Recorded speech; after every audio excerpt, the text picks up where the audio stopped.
Hola, soy Celina Caporosi, arquitecta y titular de la Cátedra 2D. Quiero darles la bienvenida a todos y todas en un momento muy complejo. Hemos creado desde la cátedra una plataforma virtual de intercambio, porque creemos que la universidad debe estar cerca de los problemas que estamos atravesando. Por eso hemos replanteado la estructura académica de este primer semestre del año, a partir de una serie de ejercicios a modo de reflexión, tanto para los docentes como para los y las estudiantes. Podemos generar a partir de estos ejercicios, de estos espacios de intercambio,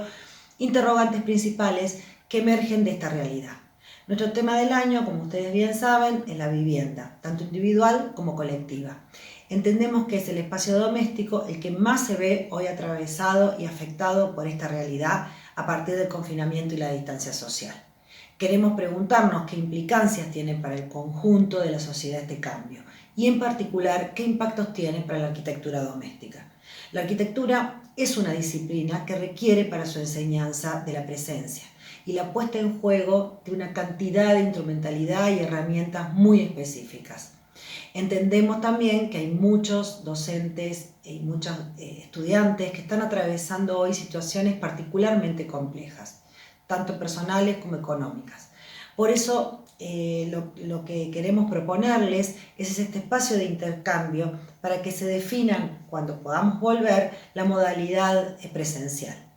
Por último, invitarlos a todas y todos a despertar la curiosidad, el pensamiento creativo, la puesta en juego de los distintos recursos que cada uno de nosotros tenemos, en el convencimiento que solo en el colectivo vamos a poder superar no solo los problemas que hoy vivimos, sino también la tarea para poder pensar un mundo mejor. Bienvenidos y bienvenidas.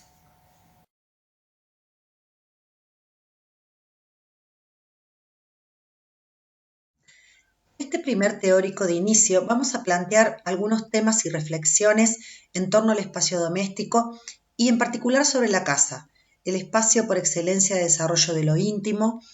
y de la vida privada, y vamos a reflexionar sobre las alteraciones, disrupciones y modificaciones a la luz del confinamiento obligatorio que hoy estamos transitando.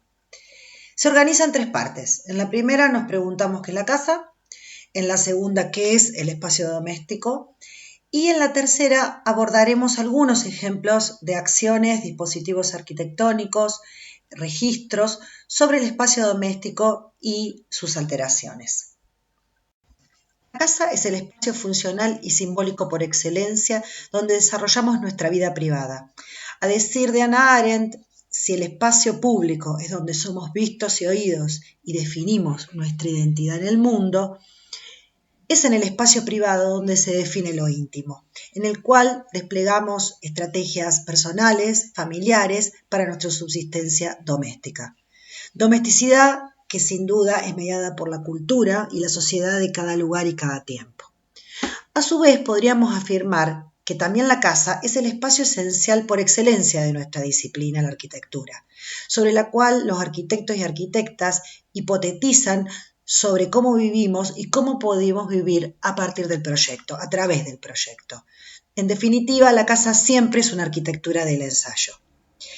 Veamos a continuación algunas reflexiones en torno a la casa, entendiendo que sin duda, a la luz de los cambios que se nos avecinan, será urgente plantearnos qué espacios domésticos proyectamos. Y esta frase de Mies van der Rohe vuelve a tener sentido para el siglo XXI,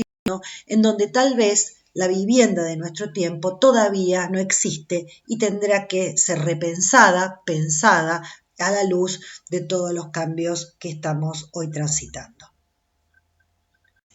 La necesidad de cobijo, resguardo y protección se encuentran sin duda en el origen de nuestra historia como humanidad.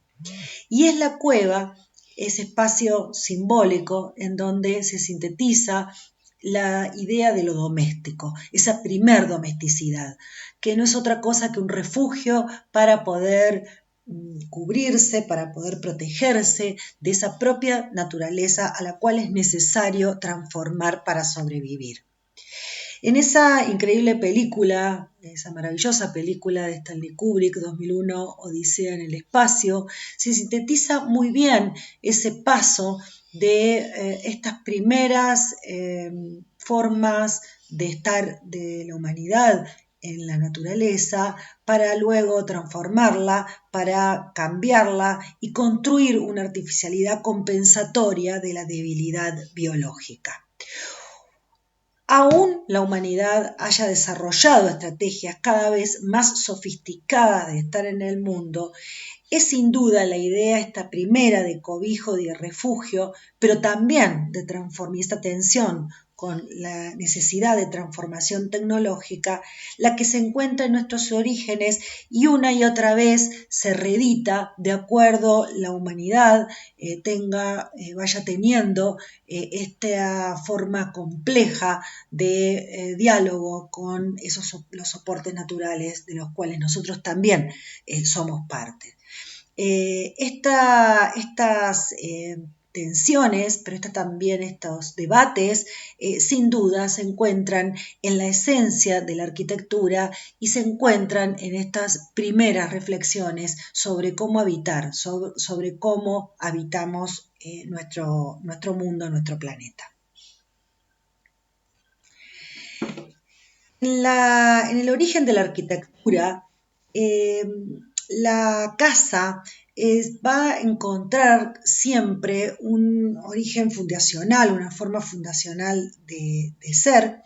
La casa entendida como primer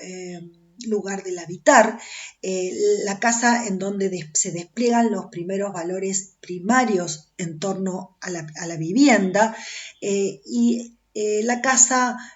que debe su origen a ese espacio sagrado en el cual el concepto de familia se irá desarrollando, por lo menos para la civilización occidental, desde los griegos a esta parte, y que encuentra en los tratados de Vitruvio sus primeros escritos y sus primeras formalizaciones. Un texto que va a tener mucha influencia en estos primeros escritos sobre la casa y sus primeras reflexiones. Va a ser un texto de un jesuita, Lugier, que en el siglo XVIII va a escribir sobre la cabaña primitiva y identificando cuáles son esos elementos esenciales, esos elementos ahora materiales, para poder construir con los elementos de la naturaleza ese primer cobijo de transformación, ese primer gesto de transformación, pero también de habitabilidad. La casa también va a ser protagonista de muchos pensamientos y reflexiones filosóficas. Martin Heidegger en el siglo XX va a generar una serie de lucubraciones en términos del ser humano y del ser, remitiendo estas primeras reflexiones al significado de morar, al significado de estar en la tierra en términos de mortales, que nos diferencian de los dioses, y ubica en ese lugar primero, en ese lugar esencial, la vivienda, ¿no? La casa, entre el cielo y la tierra, entre lo doméstico y lo divino, se van a encontrar estos primeros espacios de ser de la humanidad. Para la arquitectura, sin duda, va a ser Le Corbusier, uno de los arquitectos más influyentes de todo el siglo XX y, por supuesto, del siglo XXI, donde él va a desarrollar la idea de la casa en tanto espacio mínimo, donde el hombre realiza su experiencia vital, y va a generar una serie también de ensayos proyectuales en cuanto a la idea de célula mínima como modelo también inicial de lo urbano, preocupación de todo el siglo XX, la ciudad y el estar en la ciudad y el habitar desde la casa en la ciudad. Y Le Corbusier va a plantear en toda su obra una permanente relación entre vivienda y ciudad, y una síntesis del estar del habitar en la arquitectura, que va a estar proyectada o va a estar sintetizada en El Cabañón, una de las obras tal vez más paradigmáticas de Le Corbusier en cuanto a vivienda mínima, en donde él va a concentrar una cantidad de principios arquitectónicos en este mínimo para el estar cotidiano. Más acá, y en términos de algunas reflexiones actuales, Toyo Ito, con casi a fines de este siglo y a comienzos del siglo XXI, va a desarrollar una obra conceptual que se llama Una casa para una mujer nómade, en donde, un refugio para la mujer nómade, en donde él dice: no nos queda más remedio que buscar la casa en donde no se ve, dentro del bosque invisible, y desmaterializa esta casa hecha de piedra, de ladrillos, de la ciudad, esta casa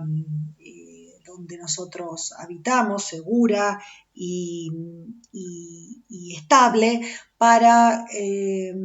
de construir en mínimo elemento en esta mujer que se mueve por la ciudad y que ella no tiene un estar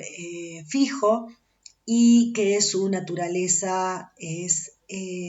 lo urbano, y entonces despliega esas primeras actividades, esas actividades mínimas sobre soportes mínimos. En la misma línea, Sui Fujimoto plantea un ensayo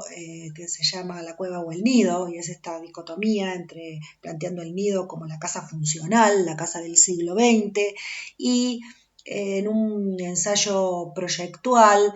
organiza un espacio a lo cual él llama una cueva artificial, donde esta cueva artificial, en una arquitectura creada por el hombre, da soportes para que las actividades se desarrollen, pero sin una prefiguración funcional, y volviendo a la esencialidad material, en este caso con unas vigas de madera que por disposición permiten la apropiación libre, y volviendo a estas primeras configuraciones de la naturaleza, pero en este caso ya reelaboradas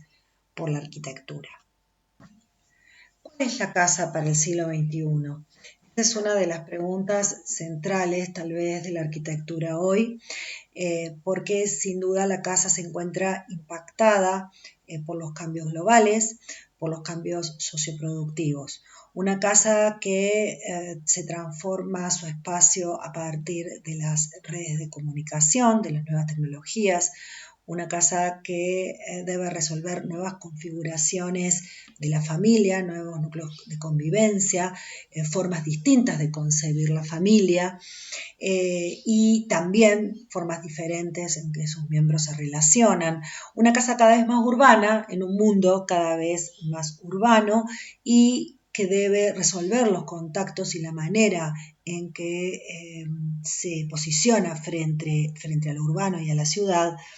Y una casa que sin duda también tiene que enfrentar los serios problemas de energía, de utilización de recursos, pero también de enormes desequilibrios espaciales y dificultades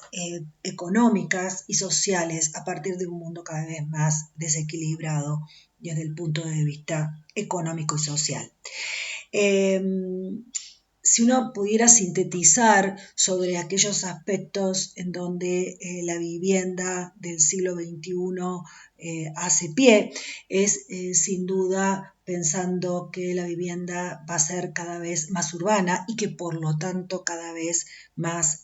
la forma de resolución va a ser colectiva, que va a repensar sus espacios a partir de la posibilidad de adoptar múltiples formas, de poder resolver las nuevas actividades para las nuevas formas urbanas del siglo XXI, por lo tanto va a ser seguramente cada vez más híbrida, multifuncional y diversa. debe ser sustentable en sus recursos y en términos de sus infraestructuras, pasa a ser central. Infraestructuras e instalaciones vuelven a estar en el centro de escena. Y sin duda vamos a tener que por mucho tiempo encontrar en la tradición moderna esa instrumentalidad arquitectónica que permita repensar la vivienda del siglo XXI y, por qué no, animarnos a algún nivel de innovación en función de estos cambios antes mencionados. Cambios que también se ponen hoy de nuevo en debate o profundizan el debate en torno a los cambios que seguramente se avecinan producto de la pandemia que hoy sufre la humanidad. En este sentido, la materia arquitectura es, conjunto con la disciplina, un muy buen espacio para poder pensar, para poder reflexionar sobre las formas que debe adoptar la casa, que no es otra cosa que el espacio para el desarrollo de nuestra habitabilidad hoy.